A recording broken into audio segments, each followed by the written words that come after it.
Hello everyone, welcome to From Nowhere to Nothing, Ontological Oxymorons. I'm your host, Joel Bouchard, a doctoral student in psychology, and with me today is Mr. Norman Gayford, a professor of English and philosophy. If there's a topic you'd like us to cover on the show, feel free to email us at fromnowhereto-nothingpodcast@gmail.com or contact us on our Facebook page. Every few months, it seems, some billionaire makes a statement about how they could end world hunger, climate change, or choose your own humanitarian crisis. Most of the time, this involves political reform aimed at reducing bureaucratic inefficiency and waste while incorporating novel technological approaches. The predictable clapback from those of us non-billionaires is, why don't you just do it yourself? Especially when the ratio of assets needed for them to do so amounts to a regular person buying a used car.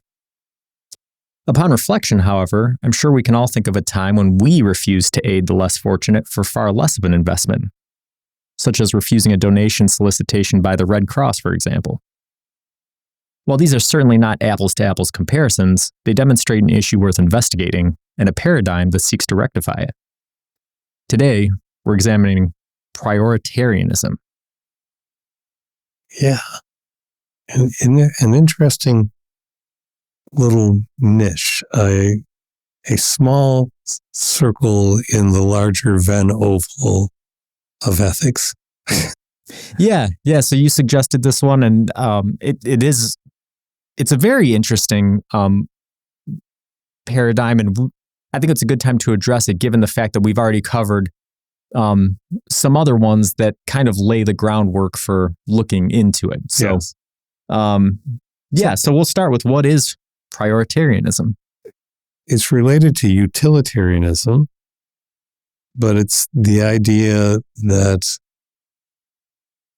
you prioritize actions according to who has the least means, who can benefit more. In other words, if you're making decisions about distributive justice decisions about wealth sharing, or as you say, trying to get more attention to common community-oriented services, such as the Red Cross, that you would do well to address those who have the least opportunity generally to take advantage of those things. Another way of putting it, because I think this will be more palatable to everyone, is the basic idea of triage. So you have limited medical, think of MASH, the television series, as an example, but right.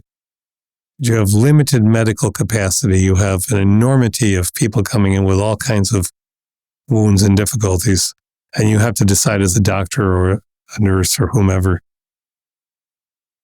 how you would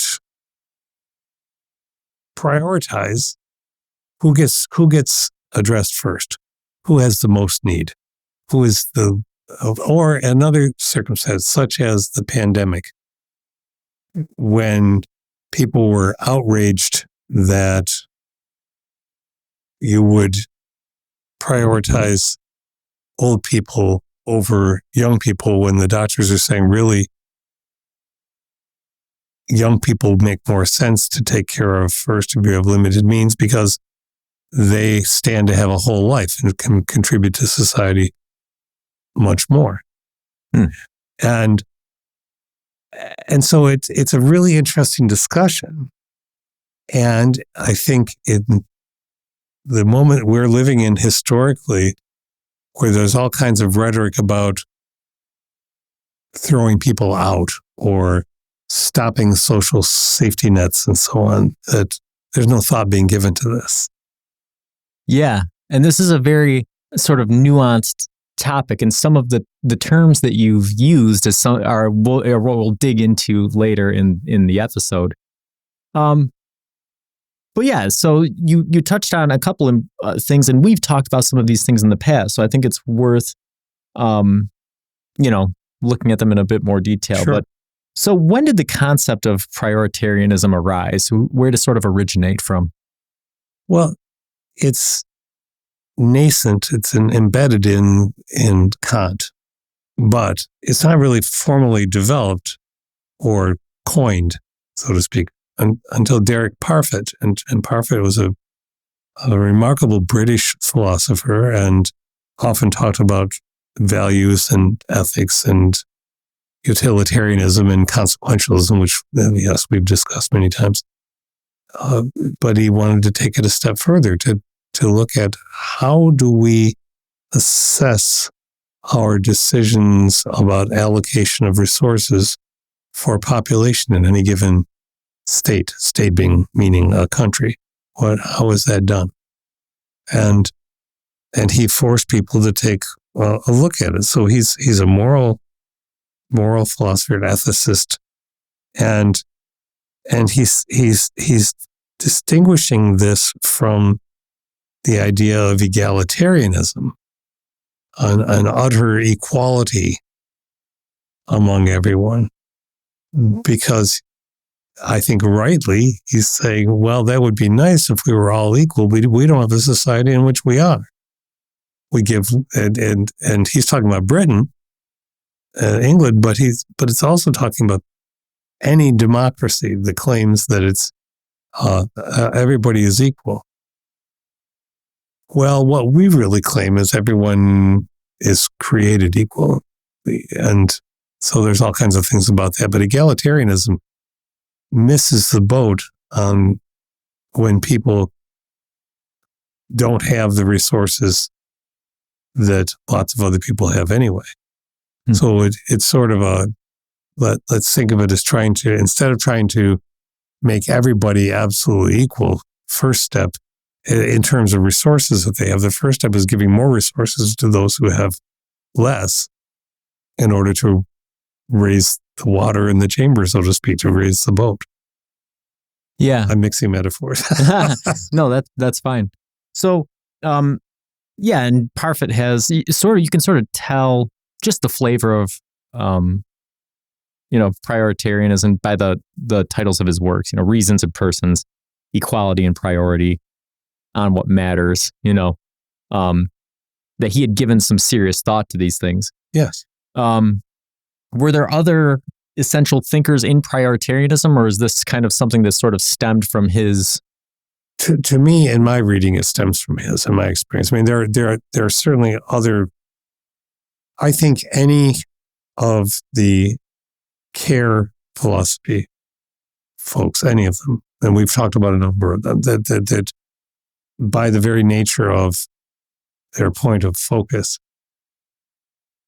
is worthy of talking about. But I think that for the limits of what we're doing, I think focusing on the idea more even than Parfit is probably the best thing to do. Yeah. So, and from doing my research, I saw, there are some other, thinkers that built off Parfit's work. Larry Temkin and Richard Arneson and Arneson John Broome, some of them. But yeah, it sort of stemmed from, Parfit. And of course, he built on philosophers that came before him, like you said. I think that the idea of prioritarianism was sort of lacing in utilitarianism. I mean, he's the one that coined the word, right? The priority, thinking about priorities, and then thinking about utilitarianism. And so prioritarianism. Yeah. It's just kind of clunky, but it is.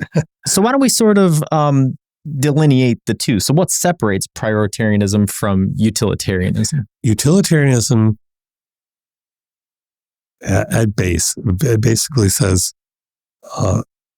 what's best for the many is the focus. The broader good something can address, the better decision it is, or the better point it is to make or to take action with. The needs of the many outweigh the needs of the few. That kind of thing, and working toward a kind of universalism.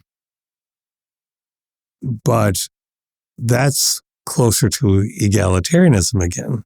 It's seeing the very big picture without seeing the crunchier, granular details that really need to be looked at and really weren't so much in the first initial stages of utilitarianism. So utilitarianism is just do the best for the most. And prioritarianism is if you do even better for those who have least, there's going to be a consequentially more profound change overall in society. So people who complain about something like WIC or food stamps or whatever, because somehow it's bothering them because their taxes are low, and they throw all kinds of things. These folks, as in, these folks, if it's a category, everything that's really anti-intellectual about it gets tossed in there, and lots of bullying. But the idea is, gee, if everyone could eat, then they would think better. If they could think better, then they might learn better. Schools would work better, and so on and so forth. Which is why, for a short while, the idea of universal breakfast and lunches at schools has been part of the program for some states in the United States. And that's getting pushed back now because, why should we give free lunches to people who can already afford lunches? Well, the prioritarianism part of that is if you remove the stigmata of having a free lunch when other people could pay for it, and you just say everybody has it, then nobody gets to poke fingers and point fingers and everything. And in so doing, you have equalized the self-concept of the collective population of the school. After a while, nobody's concentrating on it. You just get food, and on you go. There's an interesting. My son was telling me about this. I was helping him one day this summer move a piano into this school that he teaches at, and we were walking down the hallway, and it was all shiny, and everything's been all cleaned up, and walking past the lockers, and I was just waxing a little nostalgic and saying, "Man, I remember lockers. Clang bang in the hallway and everything." He said, "Dad, most kids don't use lockers anymore. Everything's in the backpack all the time." I said, "Really?" He said, "Yeah, except a lot of hallways have one locker that all the kids have agreed upon is the snack locker. And it doesn't have a lock on it, and they just put food in the locker, and then anybody who's hungry that day can reach in and grab something." And I thought, that's brilliant. What does that say remarkably about the young people who are not worried about locking up their food? They're thinking about it. That's prioritarianism. Yeah. Yeah. And so I think that was a pretty good example of the differences between the two. And, in the past, we did an episode on utilitarianism and demonstrated, I've always had, reservations about Bentham's views on it. And there's plenty of thought experiments you can do that sort of bring utilitarianism to its knees in some regard. Yes, there are. And so prioritarianism is, an attempt to ameliorate some of those complaints. And of course, we're going to dive into issues and weaknesses in that theory of its own in a little bit. But why don't we take one more step in definitions and say, just for clarification for listeners and go, okay, so then what separates all three of these that we've sort of been talking about? Utilitarianism, egalitarianism, prioritarianism. Like, we discussed the difference between utilitarianism and prioritarianism. Where does egalitarianism fit in with those two?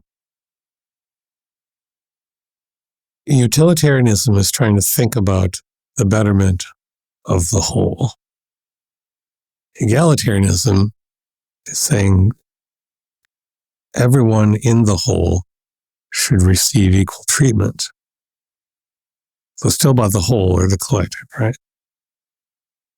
Prioritarianism says if you want to make the whole equal, you've got to raise up the material or immaterial status of various goods that somebody would have in order for them to be receiving equal treatment, because in a culture like ours, people aren't treated equally if they don't have the same kinds of things generally. So it's all about the whole. Right. The through line is the collective. Yeah. And that is a good example. It's looking at the collective. And so here's the part where I start to pick at some of the things that you said, right? And we could start with the collective, but I think we'll come back to that I thought you one. might, but you can come back. Instead, what I'll start with is the idea, the term that's often used in prioritarian, in any sort of these collective things or especially prioritarianism, is well-being, right? So how do we sort of define well-being, right? Because so far, we can use quantifiable measures such as income or food or something. Assets or that sort of thing. But should that be how we quantify well-being? And if not, if we choose other metrics, is it possible to actually objectively measure them, right? I'm not sure it's possible to objectively measure in any of those cases anyway. So I would push that. But if you're talking about the value of achieving a benefit for an individual, the opposite side of that is or helping an individual avoid a loss. There are two sides to that coin. All right. So let's take something like, let's just go for it because people are thinking it anyway. So universal health system, meaning that everyone would have equal opportunity to have dental work. And we know that dental work is more important to longevity than practically anything else as a single data point. So if you want to avoid the loss of part of your population, thinking that population can contribute to the entire population, then instead of saying, I'm giving away free medical, you say, no, I'm preserving the life of people who can work to make us all better than we were. I'm not sure if I'm addressing what you're asking. Yeah, no, I think that is a very salient example, right? Because it sort of demonstrates the use of a calculus, right, by a collective body, in this case, we'll say a state, in order to say, okay, well, we're going to spend a massive amount of money on universal health care. How are we going to justify, or what will be our return on investment? And I know that all of these terms are making you cringe the way they're making me cringe, right? But this is part of how these theories get developed. It's better than listening to Ryan Reynolds' school. So that is a good counterpoint, right? Is if you were to spend this money on universal health care, you'd say you're increasing, even if not the longevity of the population, the health span of the population, and therefore people are able to work until later years, or they're able to maintain health during working years and contribute on an economic level, on a knowledge level, on a level that will ultimately return your investment that you're spending on universal health. Yes. Or you can look at the other side of the coin. Ultimately, you're spending less money on medical treatment, even though everybody has access to it, because then there aren't the crisis moments and the ridiculous costs of urgent care when people can't get a PCP, can't get a doctor. So that's the other side of it. But well-being, you're not. We could talk till we're blue in the face about establishing definitions of what well-being means, and the effort is worthy. But rendering that as empirical numbers to be crunched, well, to me, I guess my idealism is showing today. I don't need it to be rendered into numbers to be crunched to know if somebody's life has some a tangible benefit, because that's what my life in teaching at its best was partly about. To have somebody say to me that they enjoyed the conversation, or 5 years later, I'm still reading philosophy or whatever it is. That's not about me receiving a tangible benefit. It's about them perceiving that there was something And I defy anyone to measure that. Did they get an A? That's irrelevant. Did they, so, but nonetheless, people need that because if you're going to spend money, you've got to have some kind of, as you say, you've got to, all right. So you define well-being, you work to define well-being in such a way that it would scoop up the intangibles that are really at the base of it. Yeah. And I think that the definition of that is going to be quite difficult, right? Because I remember when I got married, for example, me and my wife were both making, something like $10 or $11 an hour. And, she had a lot of student loan debt. And, we're very poor, And, I remember setting, each year, setting up a budget and making sure that we had enough money to pay for all of our expenses.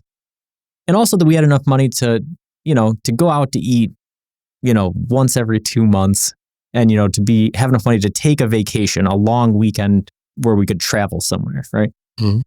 And as the years went on, we get promoted and we have money budgeted to set aside to save, and we pay off the student loans and things get up. And so now we're, I'd say pretty well off considering the area that we live in.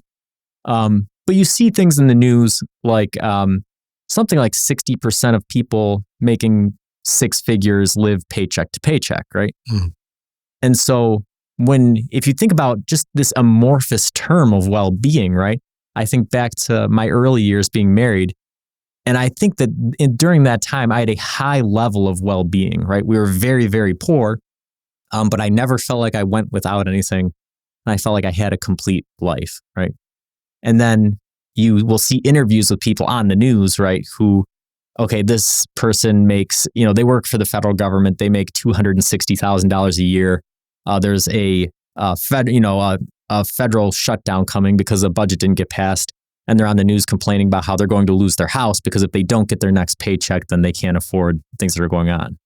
And so this person is sending all the signals of a very low level of well-being, despite the financial gap that exists. Yeah, right? What looks the like in the numbers. The material gap. Yeah. So I think that the question, the question I'm going to ask through that sort of vignette is, how do we establish a threshold of priority when determining how to institute prioritarianism? Well, that's an excellent question because it's one that has to be asked because it takes us beyond the definition of well-being, meaning being comfortable, happy, and healthy, which is often what's associated with that term, and that is amorphous. Yeah. Okay. So to use your vignette, the question would need to be asked across the legislative spectrum in the country or any country. What is the baseline cost of a home? And those questions are being asked now. What is the baseline cost of an apartment? How many apartments are available for young people as one category who are trying to get started and move out of home and can't because the community doesn't have apartments available, or the apartments are being charged in a rural area. The prices are very similar to an extremely urban area. Okay, so that would have to be looked at, and possibly, I'm going to be careful about this. Set people up some kind of level limit set, some kind of, all right, clearly the way things are, this is the minimum somebody's going to have to make in order to buy a house. We want everybody to buy a house. We think that houses are the American dream, which is fluff, but that was spun up out of political fantasy too. So all right, we call it that. I don't care whether it's the American dream or not. If somebody wants to live in a house, one hopes that they'd be able to find a house to live in. But houses have priced people out. So there's a problem. Prioritarianism would say, well, what's the most problem? The problem of somebody who can afford a very huge home and might have to downsize? Or the problem of somebody who's homeless? Right.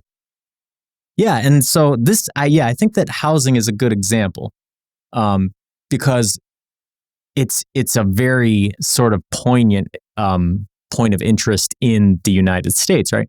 At work, this just happened last week. There was a guy who got offered some overtime, and he hesitated, but he accepted from the personnel supervisor. And I asked him afterwards, I said, "Do you not really want it?" He goes, "Well, I don't want it, but I need to work it."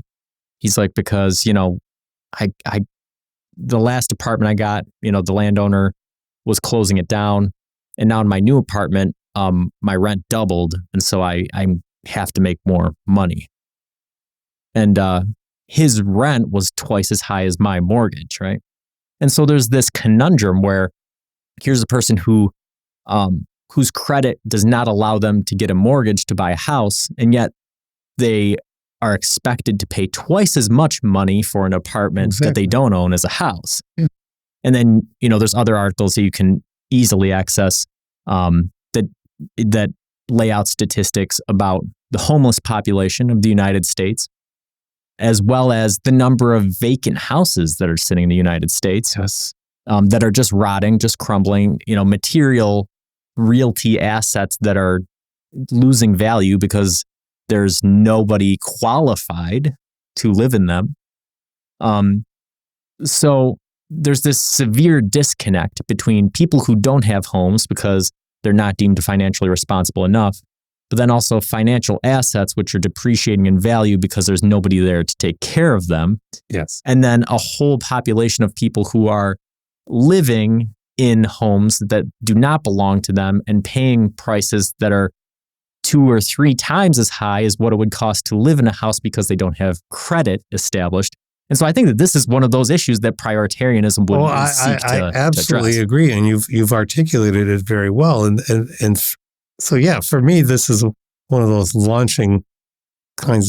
potentially launching kinds of things in a conversation with someone, especially for people my age, who, and this really bothers me, and this is why I'm saying it, who find it all too easy to criticize people who are 20 years younger or 40 years younger and label them, they're lazy or they don't know the value of a lot of work. And that's utter nonsense. People in my generation, a lot of them didn't have to have 3 jobs all the way through their entire life and their spouse in order to make ends meet.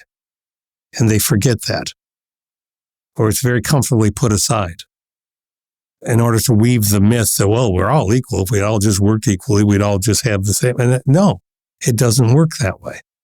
Thus necessitating the discussion that's uncomfortable for some of, we have to do more for some people than others in the hope of balancing up. People have no trouble with the idea of trickle-down economics. It never has worked. Demonstrably, it doesn't work economically, but it's still popular in political rhetoric. Okay, this is trickle-up economics. Nobody wants to talk about that. Well, there are some people, right? Steven Pinker, right? Yes. Like Enlightenment Now and things, lays out a very eloquent... I shouldn't have said nobody. It was overgenerous. No, but I think that you could say nobody in the policy making sector, right?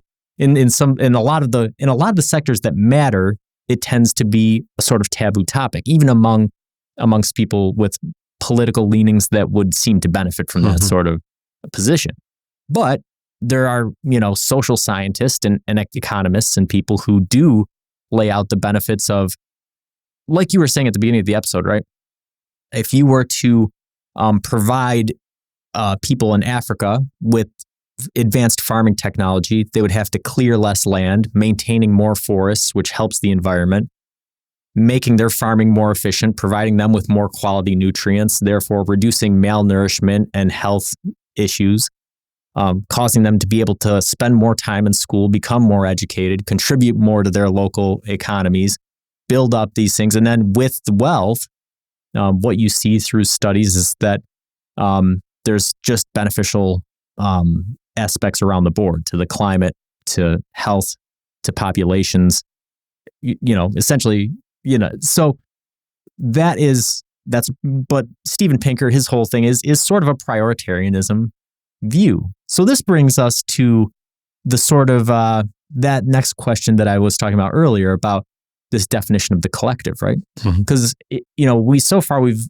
been just kind of, I guess, sort of using the assumption that we're talking about the United States of America, and we can, right? If we look at the United States, there's plenty of very interesting questions there, such as, how we define that threshold of need in the state of Wyoming versus in, Los Angeles County is going to be drastically different. But then if we establish different levels of priority, have we now reduced the freedom of people in Wyoming to move to other parts of the country because their ability to accumulate assets is not up to the task of them being able to establish themselves in more affluent areas? But outside of the United States, right, that question compounds, right? Because we're just talking about the richest nation in the world. So even if you're in the state of Wyoming, or wherever the poorest location happens to be, and your threshold is set very low, you still have places that exist like sub-Saharan Africa, like Haiti, like, the Middle East, areas where people have a demonstrably higher level of need. And then the question becomes, do we who live in an affluent country have a responsibility to them as well? How do we define the collective? Do we define it as being our local community, as our state, as our country, as the world? Well, where do we go? Question. This is a brilliant question, and this is why I ever enjoyed you as a student, and now I'm your student as much as you ever were mine. But let's start with let's try one. Let's say the collective is the United States. The collective of the United States is the people in all of the United States, all 50 states, plus the territories that we don't like to talk about much. Okay. I'm adding that in just to make it a little bit more complicated. So if that's the collective, then you're looking at the balance of, all right, if we want to talk economics, what's the balance? What are the ratios for income, for living income, and so on? We know that we're way out of whack. On the equality index for economies, the three strongest countries in the world for countries that are most economically equal to live in. And this was before the Russian invasion. Ukraine, Norway, and Slovenia. Undeniably, the United States is the most heavyweight, powerful economy on the planet. But we don't even register for economic equality in the top 10. So I've got sort of an aside question. I don't want to derail you because I think you're on a good path, but I can't help but ask this. So if we look at those three examples, right? Yeah. We can say, oh, wow, the United States is failing, right? Or should we pivot to our previous descriptions and say, well, perhaps this is a success of egalitarianism, but not necessarily a success of prioritarianism or of a collective well-being. Yeah, I think that's very sound to say, because I guess what a part of what this is for me, I can't fix it all. I don't pretend that I can. I'm not saying that. There's no holier than thou thing going on here, but I think it's incumbent on us to not turn away from the very complicated difficulties. Mm-hmm.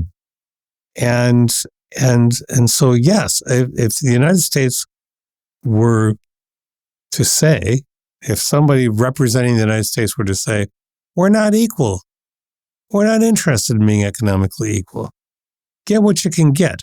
It's about doing the best you can and being quiet. If we be honest about that, that would be something.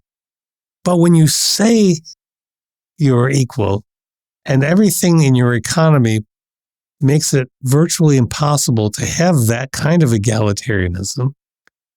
And then you have significant numbers of elements, organizations, and groups trying desperately to apply prioritarianism. That gets a lot of people angry and upset and itchy and feeling like you're being unpatriotic by not talking about it. It's the furthest thing from the world of unpatriotic. It's patriotic to say, we can do better. Yeah. Yeah. And I think that the position of the United States really, right, is probably this, right? That implicitly we know that there is no inequality. But I think that what most Americans would like to believe is that everybody is created equal, right? That they start at the same starting line. And that is not true. And that's not true. That's not true at all. But I think that the other side of that, this sort of negates that, is, I think, another implicit assumption with Americans, right? That egalitarianism is probably just another word for communism. Well, that's why the word collective, I know that word sets people off. Right. Makes them see red. Or they're Star Trek fans and it makes them see the Borg, the hive, the whatever. See red literally. Yeah. I mean the word in the sense of if you are a nation, whatever nation you are, if you are a nation, then you have to say, well, what are the principles that make us a nation? Is it just we say we're free, we can say what we want to say, we can drive where we want to drive? That's not even true anymore in this country. It's getting that way with some issues being legislated. All right, so take that away. Well, what unites us? It's certainly not religion, even though there's a band of people who really want to make it that way. It's not one religion. It's not even all religions. So that's not the uniting part. So what is? And I'm not trying to answer that here. I'm saying that first we ask the question. Yeah. And so a collective is a group of people who have common purpose. That's how I'm defining it. Yeah. I'm not sure we can say that. Yeah, I think that you've sort of alighted on a very important part of the conversation, right? Which is that, sort of like we've been doing, in order to establish what we mean by well-being and what we mean by collective, it's essential in philosophy to define your terms. Mm-hmm. And in the United States, we've established the terms, right? Freedom, equality, united, these sorts of things. But I don't think that we've described or come to a mutual understanding of these terms across the population. And that's, pretty obvious based off of the division that you see and, the contradiction of the established terms that you see across the land. I think so. And I believe we could do better. And I believe ultimately we will, because otherwise it doesn't last. And nobody said it's going to last forever, but it could last a lot longer if we gave more thought to it. So back to the prioritarianism of it, and you use the example of, even from birth. Well, let's see. If we know that not everyone has equal access to obstetrical care, maternity, and if not everybody has access to the kind of care that would make delivering a child a little less dangerous, then that would be prioritarianism. A prioritarianism point of focus, a priority would be to make sure that people have access to care that will diminish their chances of death and delivery, or it will diminish the chances that the child might not be born as well as it could be. There's nothing wrong with having that conversation, and there's everything right in saying, well, what if we have a limit? If we're talking about an economy of scarcity and we have all kinds of resources, where could we take resources from one place and put it into another? And I think we pretty much all are aware of what the two biggest budget items in the country are. Yeah. So that's the part of the conversation is that's what prioritarianism is about. To say, what is our seeming current priority?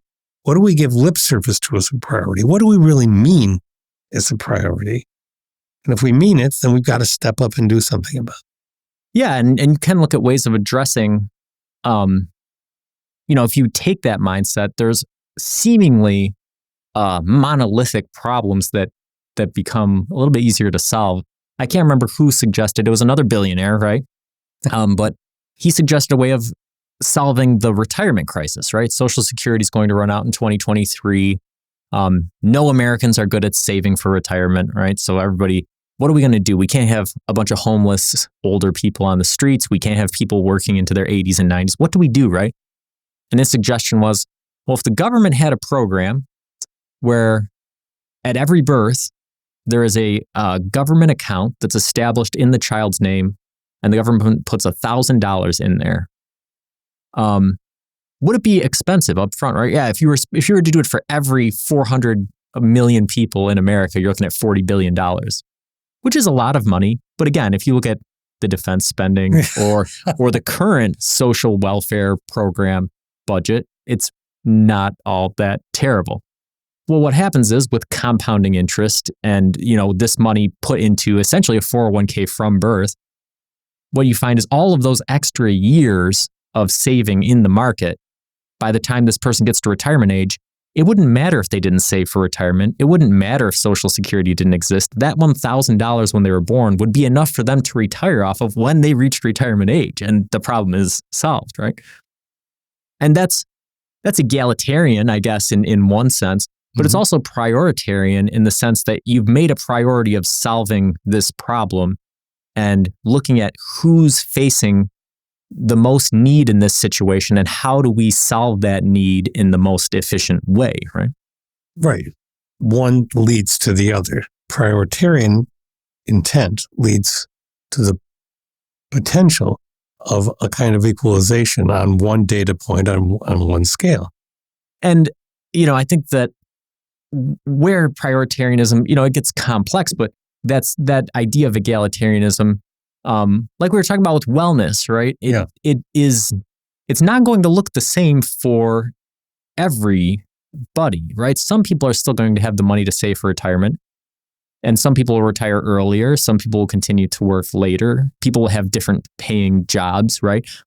But it's egalitarian in the sense that now everybody has a baseline level of security entering into the retirement years, right? Yeah. And so establishing these baselines, right? What wellness means. What do we mean by financial wellness? What do we mean by physical health and wellness? What do we mean by the pursuit of happiness? We toss these terms around.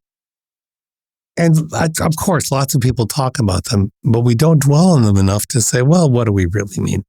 And we look at each other and say, well, we know what we mean. Mm-hmm. And that almost never works. Right. So, all right, here's another way of looking at it. So utilitarianism urges us to maximize our happiness, the sum total of happiness. Okay. Prioritarianism urges us to maximize the sum total of weighed happiness. And this goes back to what you were talking about earlier with you and Amanda, when you started. Weighed happiness means I'm actually going to think about what the word happiness means. I'm going to define that, and I'm going to weigh how much of that is there in my current life on the scale. That's different than just saying, the most happiness. Yeah.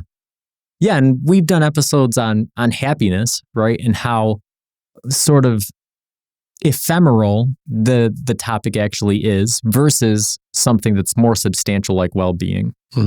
And we've also done episodes on ancient Egypt, Egyptian religions, right? And I think about putting the heart on the scale, right? And having it be less than the feather and that sort of thing. And so, yeah, that's like you were talking about, that requires a philosophical self-reflection and examination of what it is you're trying to get out of life, right? And if those if those priorities align with your financial position and your goals and how all those things sort of build together. Yes. Yeah. So We talked once about axiology. Hmm. I mean, we've mentioned it, but we did an episode on axiology, which is the philosophy of value. How did you determine values? What's the value of this or that? It's more complicated, but that's really the essence of it. So in talking prioritarianism, we're back to axiology as well. Yeah.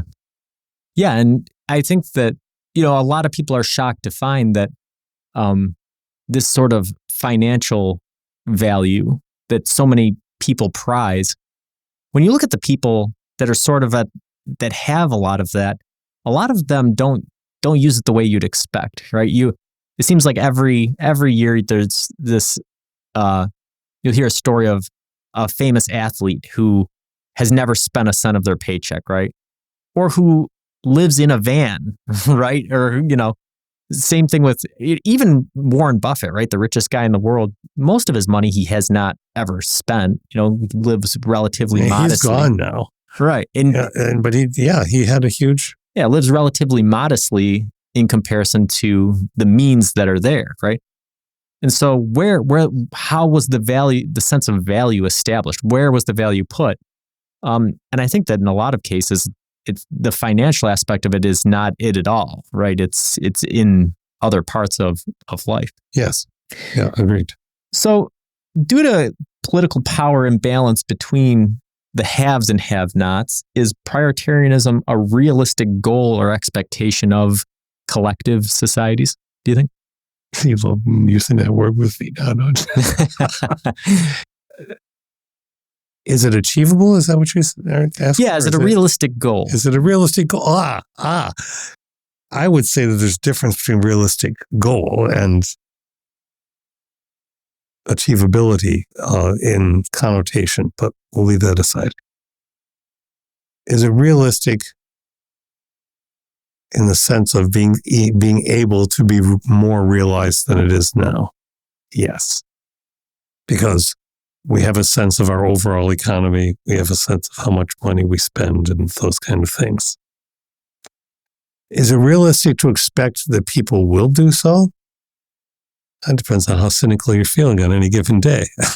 I think, but more to the point, I think it is realistic in economic terms. I mean, we mentioned this last week. We have the capacity, we as humans, with all the societies together, have the capacity now to house and to feed and to keep healthy everyone on the planet. If you look at the sum total of resources, is it realistic to think that we're going to do that? I think probably not. Is it important to keep trying? Yes. Yeah. Yeah, it was merciful of you to not take advantage of that linguistic phrasing of the question. I think when I wrote it, I had assumed that we would have gotten a little bit farther in defining the collective, which is my fault because I derailed you in the middle of your conversation. We went off on a different track. But yeah, so I think that the spirit of it, right, is sort of thinking about it like this. I think on a local level, it's more than realistic, right? Because if you look at local politics, local society, your local ecosphere, right? There isn't very much, there's not a whole lot of social programming, right? And a lot of the sort of egalitarian, utilitarian, prioritarian responsibility is sort of taken on by volunteers in a lot of ways. There's a lot of people who donate, whether it's money or time, to helping out people who are less fortunate. And I think that's because those people are within their sphere of influence and they're people that they know and these sorts of things. When you get to a state or a national level, I think that the financial investment increases, but with that increased size, there is some inefficiency and there's some, like we've been talking about, there's this aggregate problem. The more you include, the harder it becomes to suss apart the individual idiosyncratics of the situation. Yep. And then when you take it to the world level, right? And we look at, like we've talked about, the U.S. being the richest country in the world, and all of the different problem areas in the world.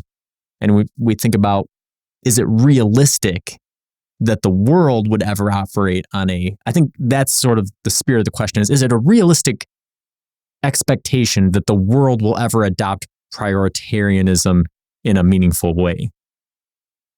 I think the world will come to realize. Now, we did this last week too. We said, when we say, oh, we got to save the world. Well, the earth is going to be around no matter what. Yeah. All right. So by world, we're meaning humanity in total. Mm-hmm. Right. Yep. If we don't, then we're going to lose an awful lot.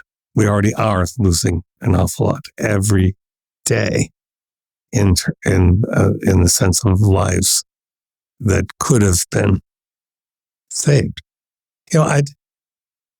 We didn't do the etymology part, and I think that there's something to point out with this. The word priority, but with the base prior, was temporal only for hundreds and hundreds of years. It was prior. It came before. And then it accrued an idea of rank. So prior to being this, I was that. It's still a linear thing, but then you said got promoted when you're talking about yourself, right? And only in the 20th century, and not even at the beginning of the 20th century, did it accrue the connotation of level of importance. So we're talking about a word in its current usage that is relatively really new. Yeah. To prioritize all these things we use with that word, that's within a lifetime. Yeah, it's interesting that it wasn't until very recently that humanity sort of linguistically realized that what comes before is foundational to understanding how things sort of... We're barely out of the caves. I keep saying this, So is it realistic to think? Yes, it's realistic to think that it's possible to do. Yeah, I think it'll be interesting, right? Will it take does a catalyzing event encourage prioritarian world activity, or does it cause even more division and isolationism and nationalism? Yeah, and that's what's going to be interesting because just way. Reading the news, right? The collapse of the AMOAC, the Atlantic Current, which could happen in 15 years, or 15 minutes. Yeah, and could render Europe an ice box, where they can't grow any food, right?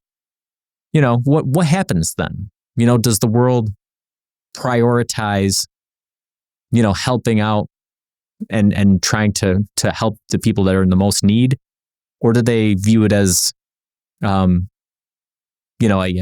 an ability to gain a leg up on other countries based off of your location? But I mean, the whole point of the collapse of the MOAC is that there won't be any benefit to any location at that point. Everybody's going to be negatively affected. And you don't just restart the oceanic current. And so, we talk about it lightly, but we know this, right? The word collective, thinking about trying to define it better since we've gone to it, and it's been very integral to this discussion. Collective is a collective is a venture, an enterprise, a project, that is cooperative. And I think it's appropriate to use the word collective for a nation.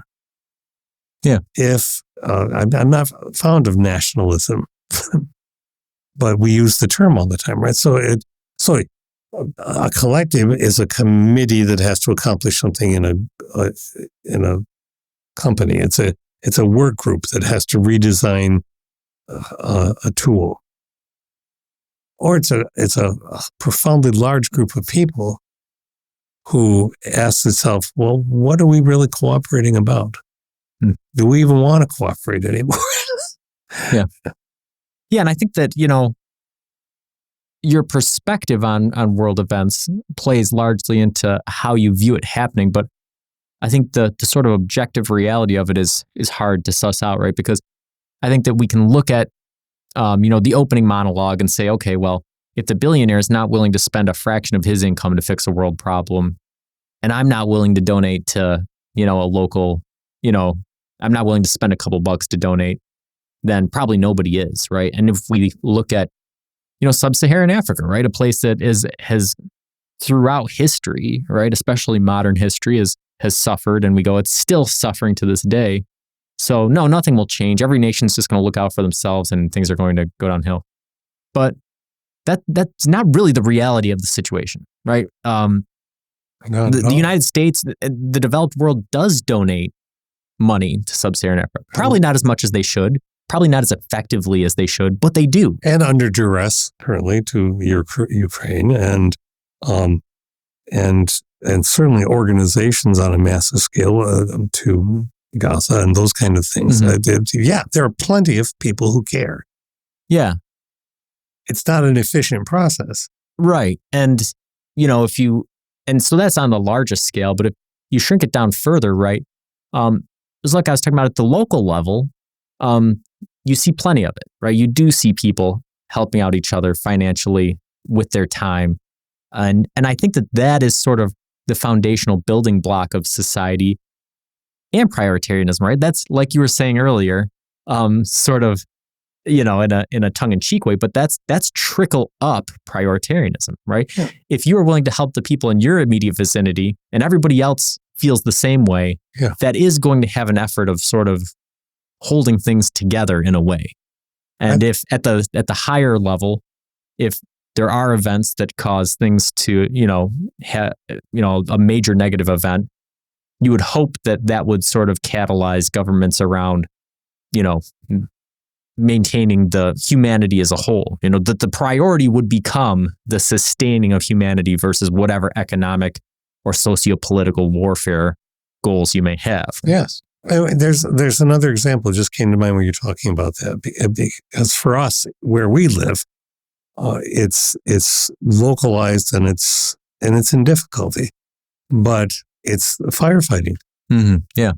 Volunteer firefighting, which has been around for formally 100 years, maybe slightly more.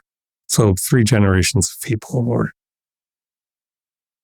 But this is a group of people, whoever they are individually, they act as a collective. They answer calls at impossible times to try to mitigate damage to life and to structures so that people can still live where they live, so that people can live. And that's incredibly important. The more and more municipalities are for good reason paying their firefighters, so they have staff, because there are some young people who still manage to do it, but for the most part, firefighters are aging out. Ambulance workers, because how much training has to happen for that. But in essence, it's there as an example. So yeah, we do have this. Yeah, and this brings us to kind of the culminating question, right? Prioritarianism is not just a political paradigm, it's an ethical paradigm, right? Yeah, exactly so. That's where it starts, is in the ethic, in that oval of ethics. Yeah. So is there a moral responsibility for individuals to assume some level of prioritarianism? And what might that look like? Should everybody become a volunteer firefighter? Or how do we, what is our moral responsibility given our talk about prioritarianism today? Well, I can't lecture every so often about the nature of religion and claim to have a moral answer. That would be ultimately hypocritical. I try not to embrace the inner hypocrite much as possible. But is there a moral compunction? I think there is in a number of people. Anybody who says I need to help somehow, that this person needs some help. If somebody saw a person, an individual in need, and walked by them, this happens with homeless people every day. But you walk by them and you feel bad, or you find it, or you stop and you talk. That's rare, but it happens. Or you offer $5 and assuage your conscience for a moment because, well, I gave them something. $5 is probably not even going to buy a burger in certain places, even if the person could get to the place, even if the place would serve the person when they walked in the door. So there's the thing that says, well, if we really meant it, we'd all just be doing it individually and it would be taken care of. That isn't I think the most utilitarian way to look at it, because it's what happens with when a governmental entity or social entities would say, government shouldn't have to be taking care of people who have gotten old. Families should just take care of their old. Well, that sounds just fine until you realize that no, even if you're staying up and you get no more than, maybe you get 3 hours of sleep a night attending to somebody who has Alzheimer's or dementia, and you're still trying to go to work and you're going to lose your job because of it. Help is needed, and families cannot uniformly do that. So to say, well, it's on the individual and the individual could take care of it, which is not what you were saying, that's where I was starting from. It sounds like, well, there's the solution, but it really isn't. There's part of the intent that needs to go from the individual. I think it's a should go from the individual into the whole and national entity, whatever it is. Yeah, no, I think that that's a good point. And I think that it goes back to, the etymology of the word, right? And knowing that what a priority looks like regarding the same issue on an individual level versus a collective level will require different responses from both parties, given how that priority, involves them in some ways. So, all right. So I think I've got an idea for next week's episode based off of what we've talked about today. Oh, cool. And I'm thinking we should do charity. I like that. Because I think it builds off it. So yes, I do. Next week we'll do charity. And until next time, keep pondering.